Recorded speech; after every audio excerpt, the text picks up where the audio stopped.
You ask Tiger to solve. This deals with linear equations with one unknown. The final result is x equals 1 over 2. Let's solve it step by step. Swap sides. Group all constants on the right side of the equation. Subtract 7 from both sides.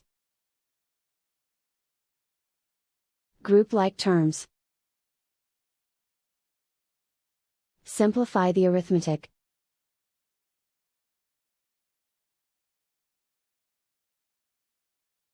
Isolate the x.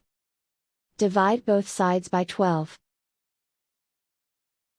Simplify the fraction. Find the greatest common factor of the numerator and denominator. Factor out and cancel the greatest common factor.